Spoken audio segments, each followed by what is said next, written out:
Got the old Mouse Sucker 5000 out because, man, this thing stinks. I've already been at it for a minute. That trash can's probably about half full. There wasn't a lot of stuff in here, but the mice had their way with it. That's all mouse mess, and I removed their condominium from there. There was one back there under the hatch.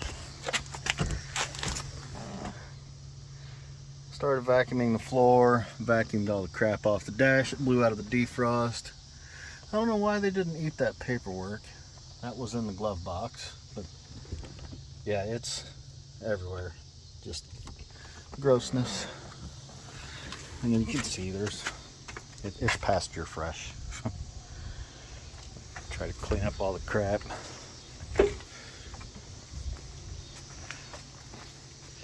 Got the engine bay soaking with Super Clean. Yeah, that's what I'll go with. Soaking with Super Clean. See if I can't clean up some of the grime. It wasn't terrible, just hadn't been cleaned up in a while. Thinking about cleaning off that hood and making it black. Yeah, there's some fine mouse stuff and tree grime, and you see where weeds were growing up in the doors. Never fixed up in a jiffy. Oh, just the tent was removed from this window. And a little bit of residue on there. Try to get that crap off and make it where I can actually see out the windows. So that's a pretty good difference. I got a little extractor I'm going to use on this too, because there's spots, and trying to get the funk out. Really don't want to have to replace too much because the interior in this thing is really not in bad shape. I mean, it probably could use carpet after this, but gee, I wonder what that big fat red wire over there is for. Oh, we're going to find out about that in a later video. This is a rear seat pans. A couple of spots on it, but I think those might come out. Not too bad. So I'm going through this. I can hear the car saying, "Oh, suck me, Daddy. I like it when you suck me like that." Okay, darling, I'll keep going. So these channels right here were plumb full of cedar needles and mud and nastiness. Basically the only metal on a car, so you want it to be clean.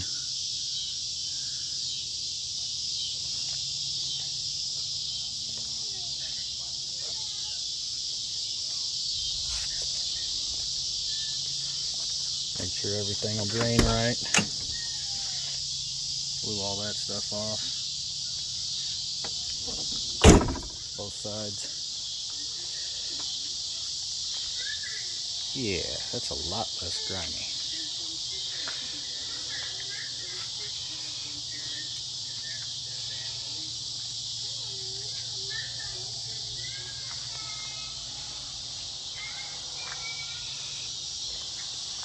Take another look when it's dry. Might need to go over it once again. Also cleared all the crap off of the cowl and the stuff that was trapped under the wipers.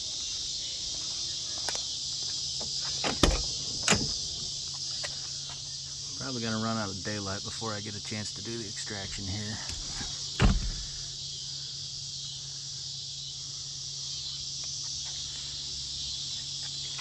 Oh, that's the good part right there. Yes, sir.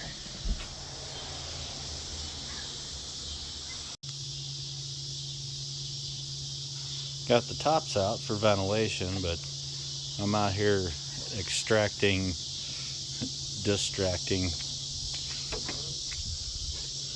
I went with the bigger machine with the upholstery tool, and it's working surprisingly well. So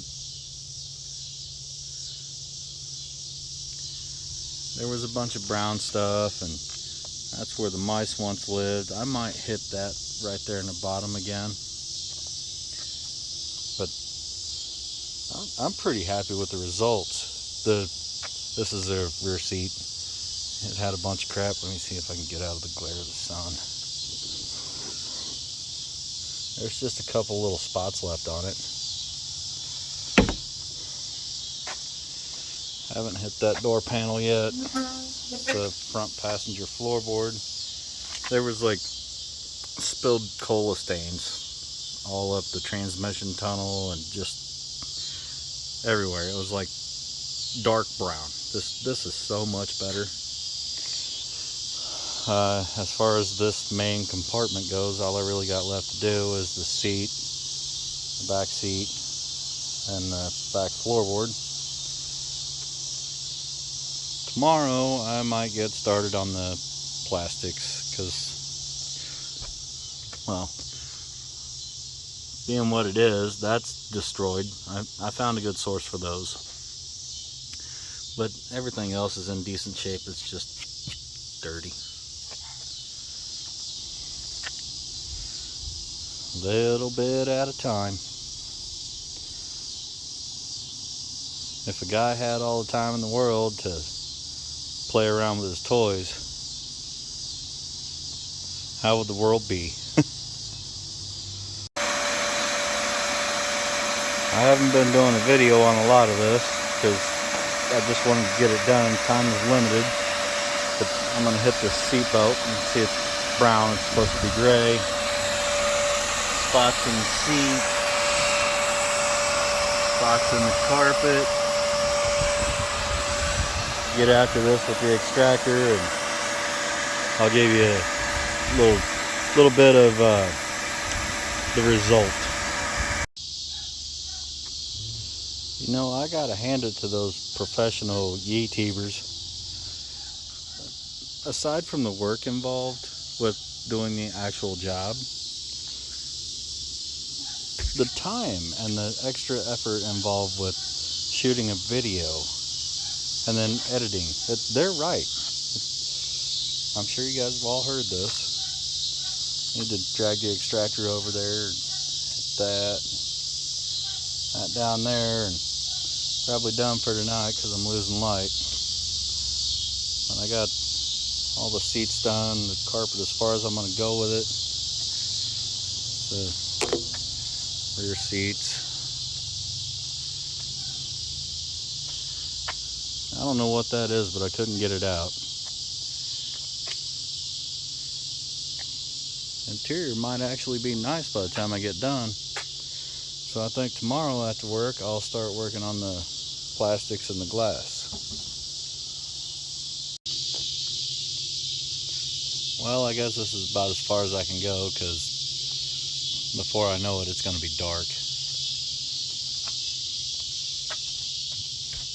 I got all but that door upholstery done. It already smells way better. So like I said, tomorrow after work, probably going to work on the plastics and the windows.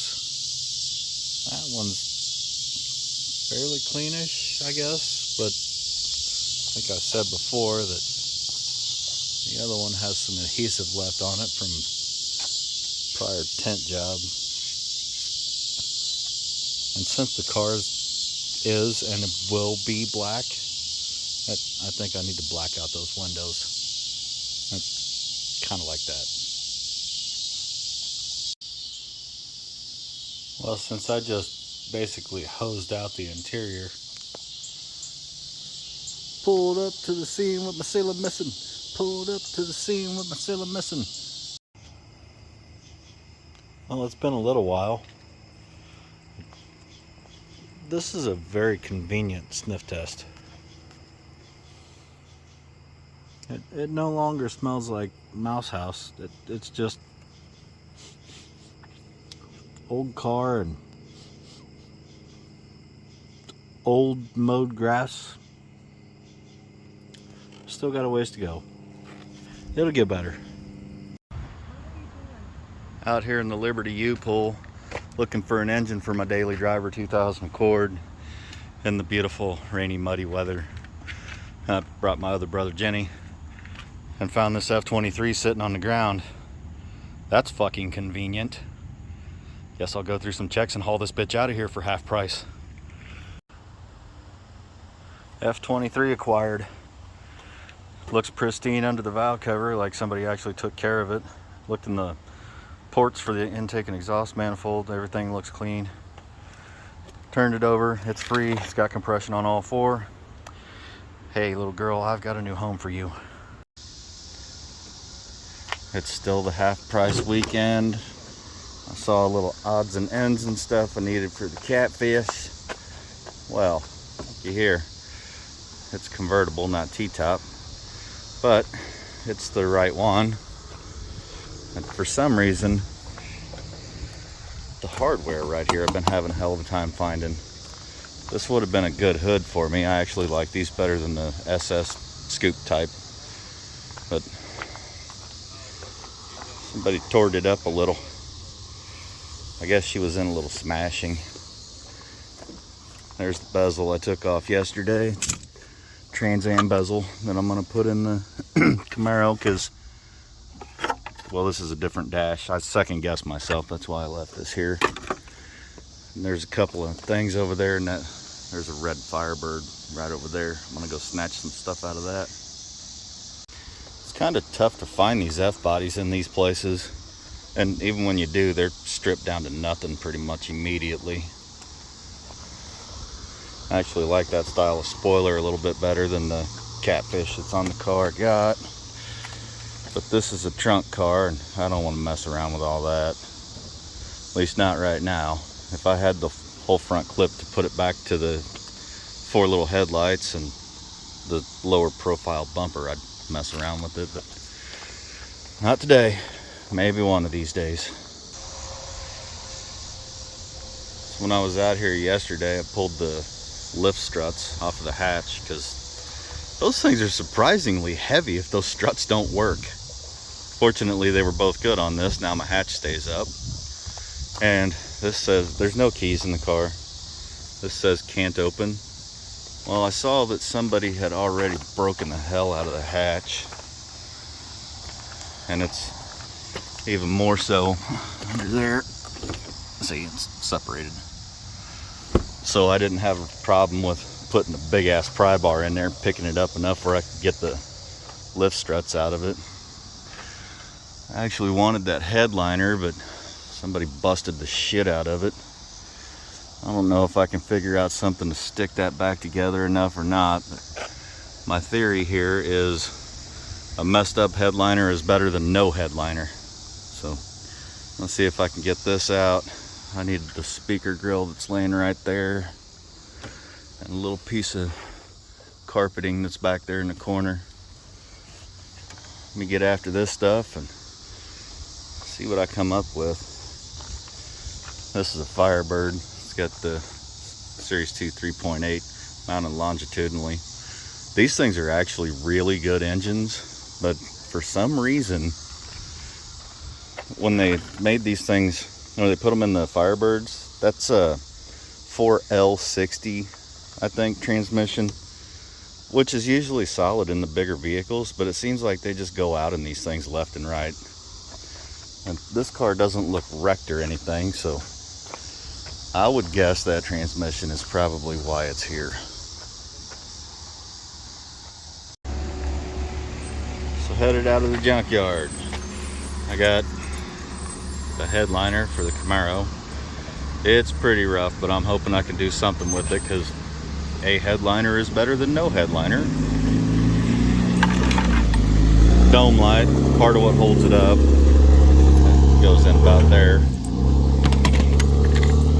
Dash bezel out of the Firebird. Speaker covers that are missing out of the back, and a little piece of carpet out of the back. Just silly little things. I paid $24 for all this, so hopefully it makes a difference. Alright, so back in the driveway, the bezel I got. Let's see how all this is just one surface. The Firebird and Trans Am bezel actually goes around each one of these. I like the way it looks a little better. I saw a YouTube video where a guy put RX-8 needles on all this. They're red. I'm going to backlight everything blue. Same for this stuff. Just little touches. So to get this out, there's 2 Phillips screws in these little holes right here. and the rest of it just pops in, and then there's 4 7mm bolts holding the cluster in, and it'll just slide right out, and then you can pop these little tabs off and pull the bezel off.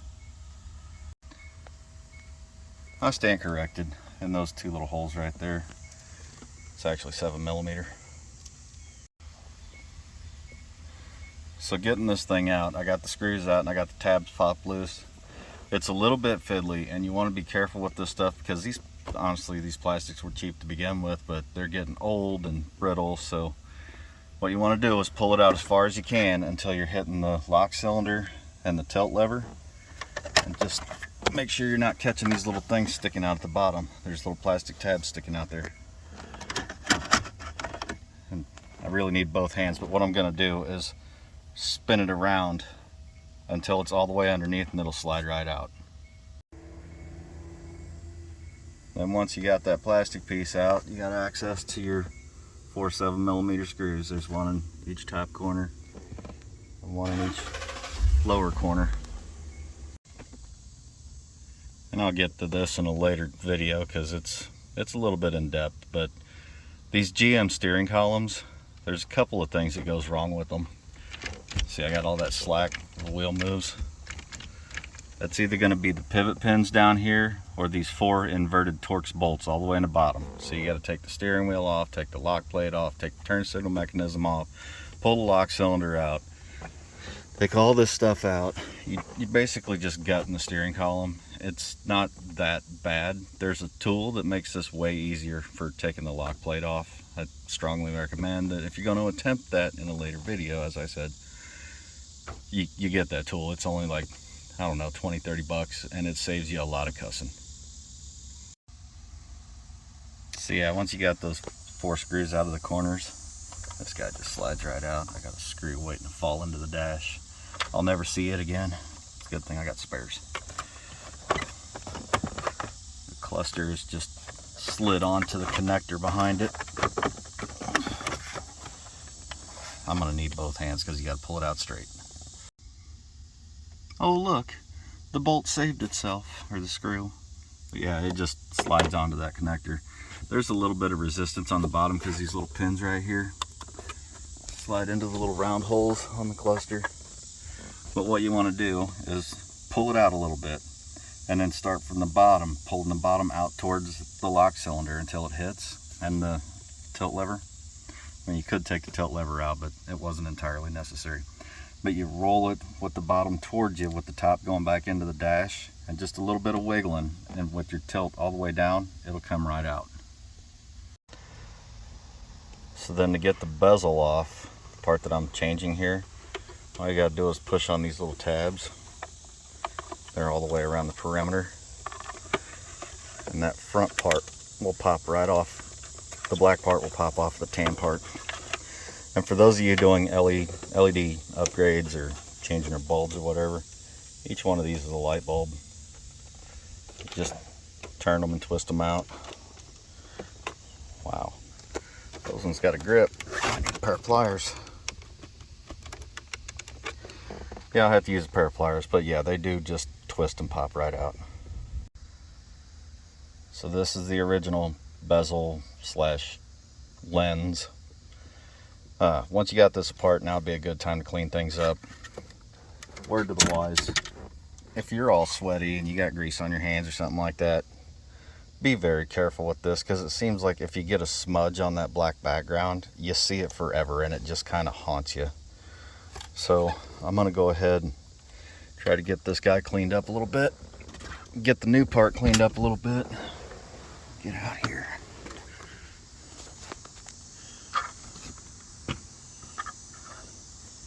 So the lighting, you can see how everything's sectioned off on the Pontiac part, but this will snap right on and all the gauges still fit, don't hit anything, it just goes right in. Little caveat to this, these little pins on the original cluster, got to take those out because they're built into this. They just pop right out. Alright, got the cluster cleaned up and put back together, put back in. Everything works as it should because Well, it's the cluster that goes to the car. All I changed was that little plastic lens piece with the little surrounds you can now see there. When I moved to the back, pulled off the rear spoiler. Ooh, this thing needs a bath because it's gray and I'm tired of that. Same thing with that hood. For right now, I just got some crappy paint, the old Rust-Oleum. This is not the preferred paint that I would use for such an application, but this is by no means permanent, and the whole car will be at least black. I think I got some of the good stuff kicking around here somewhere. Yeah, this is the good stuff right here. Rust-Oleum Professional High Performance Enamel. Actually paints up pretty good, like the black of my daily right there. That's all done with that. This thing really needs a wash and could use a bit of a rub, but that paint's been on there for over 4 years now, and it's still in pretty good shape. If I washed it, it'd be a lot shinier. Geez, I've been having real trouble with focus lately, trying to do too many things at once, I think. I think that's an SLP spoiler, for whatever that's worth. I don't particularly care for it. I like the original looking lower profile without the, you know. What I did here is this was already primered, like the hood. Just hit it quick with the red Scotch-Brite. I'm going to wipe it down with some acetone and get to spraying.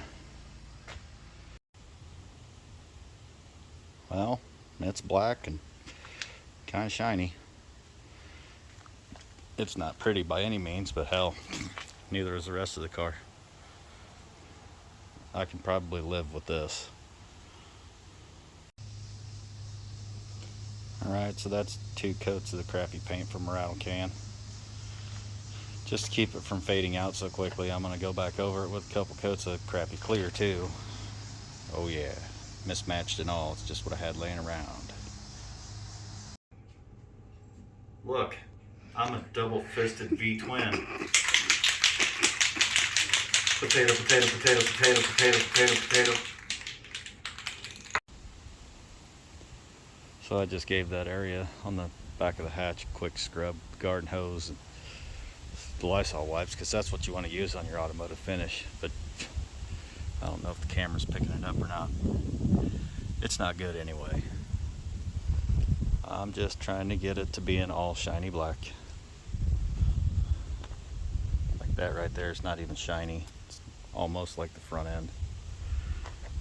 Window cleaned up though. Guess next I'm going to get the acetone and start trying to scrub that residue from the tint film off the passenger window. Yeah.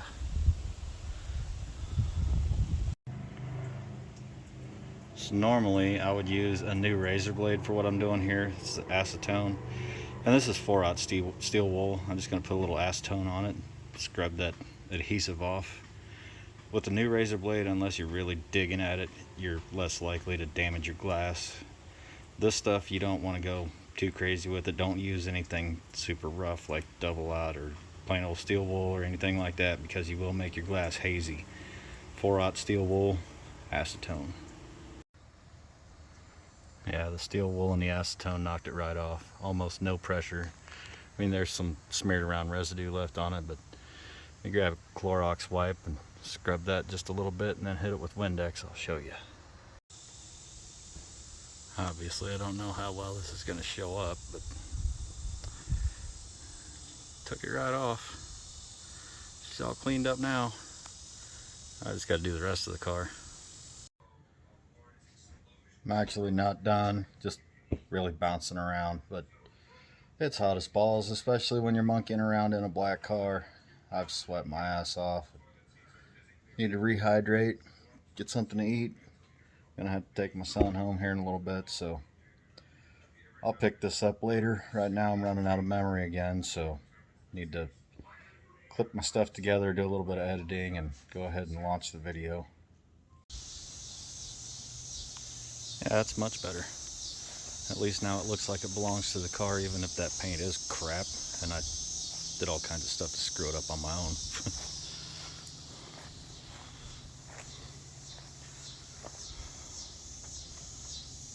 Much better. Wonder if I got enough paint laying around to hit that hood. So yeah, that convinced me to move on.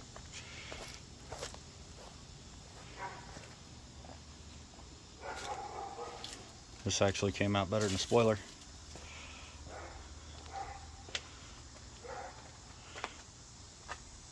I've been wanting to do that for years.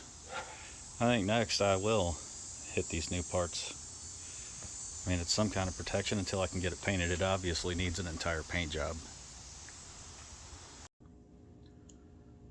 Sorry for the abrupt ending, but ran out of daylight and then ran out of weekend. Then the woman got sick, then I got sick and still got to go to work. Then my memory was full, couldn't process the video. You know, it's just one thing after another.